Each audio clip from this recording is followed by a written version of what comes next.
Sure, I don't know. That's an exciting prospect. And she has genuine progressive credentials. I went over this whenever Biden stepped down. I can't remember it, like, all time is running together now, but I talked about her progressive credentials. People like to call her a cop, but like within her prosecutorial space, she did a lot of really amazing progressive things, like re-entry programs for convicted felons and, so many other things that I don't have written down in front of me to list right now. Please do a Google search. The accusation of her being a cop who's tough on crime is like not really founded in a lot of fact. I think there are definitely things to criticize about her, but to say that like she contributed to mass incarceration of like low-level weed crimes is actually not really factually accurate if you look it up.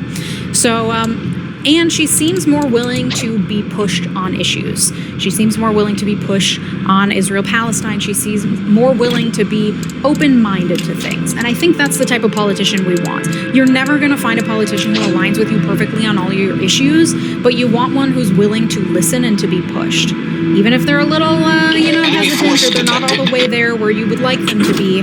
A willingness and an openness, I think, is frankly a rarity these days, and I think she has that. And I don't think expecting perfection from your elected official, especially in the presidency, is a very realistic thing to do, because you're never going to find it. You're never going to find it. And I don't think that that's what we should be looking for the president. I think we should be focused more on local and state elections, and as long as the president is someone who's not going to fuck up the status quo so much that it's going to undo, 50 years of, civil rights precedent, that's good for me. That's good for me. We'll keep doing the work on the ground. Just don't be a fucking fascist. Those are the criteria.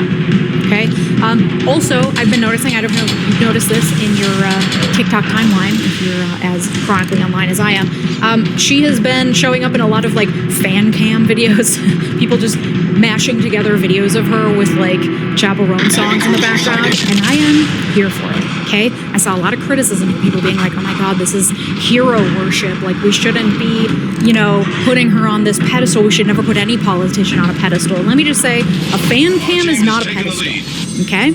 A fan cam is something that is actually making people realize that she's really likable. She can be goofy and funny and fun. And I think that's what we need to see in politics. It's making people have kind of a levity and a feeling of hope in their politicians, and that can come with criticism. Also, a lot of this is Gen Zers making these videos. Gen Zers have been through so much bullshit in their lives, they're never not going to be critical. They're never not going to look at politics with a critical eye. And so I think it's okay to want to elevate someone who has a lot of positive progressive qualities, even if there is room to criticize her, and to say, hey, I'm actually feeling excited about a politician for the first time in, 8 years. That's cool. That's fun. That's exciting. Just because you want to critique everything and be critical of everything doesn't mean that your takes are smart, okay? Just being a contrarian does not mean that your takes are smart. I caution you away from being a contrarian just for the sake of being a contrarian, because for some reason in the Democrats, we have to constantly be criticizing. There can never be even 1 ounce of like positivity, lest you be seen as naive and a sellout and whatever the fuck else. We can be excited. I give you permission to be excited. Hold your politicians accountable. Continue looking at them with a critical eye. But you're also allowed to feel some hope. And I think that it's important to feel hope, because that is what gets people off the sofa to go and vote. And that's what matters now. We need to get people to vote. Again, the more people turn out to vote, the better Democrats do. And we need to stop fighting over the basics of should I show up to vote at all. A presidential election is not the time or place to start being an activist. You need to be doing the hard grassroots work on the ground in local politics, with local organizations, with policy building, with lobbying, in order to make real change happen. Sitting out a vote because you don't perfectly align with a presidential candidate is not the activism that you think it is, and it's actually hurting more people, because the fewer people that vote, the more likely a Republican is to win, and that Republican is Donald Trump, and he's willing to do anything and everything to grab as much power as humanly possible. So I beg of you, please vote. Figure out how to register to vote. I'll tell you, go to vote.gov, okay? Check your ballot and your voting schedule. Register at vote.gov. Learn about mail-in, absentee, and early voting if that's something that you're interested in. Check state and local elections as well. In Minnesota, we have a dead tie in our Senate. And if Walz becomes vice president, that creates an opening for lieutenant mayor that will be filled depending on who wins a majority in the Minnesota Senate this November, which is down to a single special election race in District 45 in the Lake Minnetonka area of Minnesota, which is where I grew up. So check out my Instagram for more info if you're in Minnesota. This is an example of how much local politics can matter and how much it can have a real, tangible effect on your day-to-day life. I have already signed up to help with the campaign in that district, because even though I don't live there, my family still lives there. I still feel a connection to it, and I think I can still contribute. Campaign for local politics. Volunteer. Show up. Phone bank. Table. There's a lot that you can do to get out the vote locally, and the more people you can get excited about local elections, the more likely they're going to show up just generally in November and vote Democrat all the way down the ticket. And that's what we need to create change and to create a progressive momentum so that we are in the right position to make change happen nationally when the opportunity presents itself, okay? Local politics matters.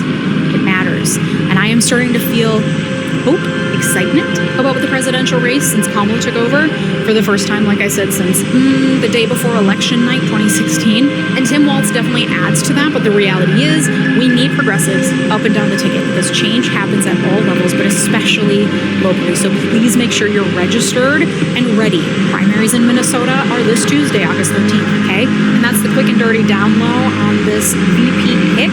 This is a short one today because I've had a lot of caffeine and I spoke somehow even faster than I usually do. So I hope this was helpful, and I hope you're feeling fucking fired up, because I know I am. Thanks so much for watching. Have a good day. Bye-bye.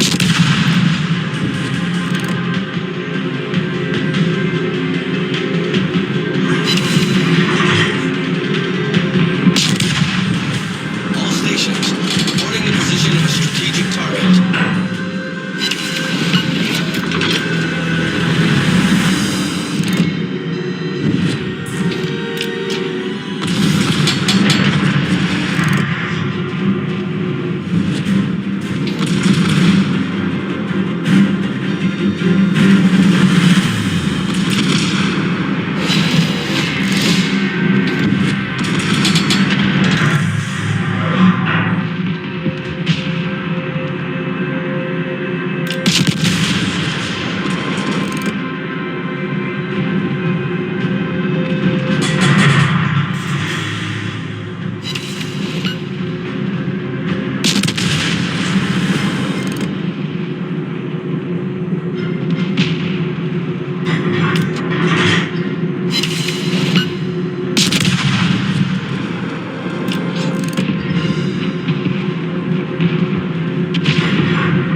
Victory is in sight.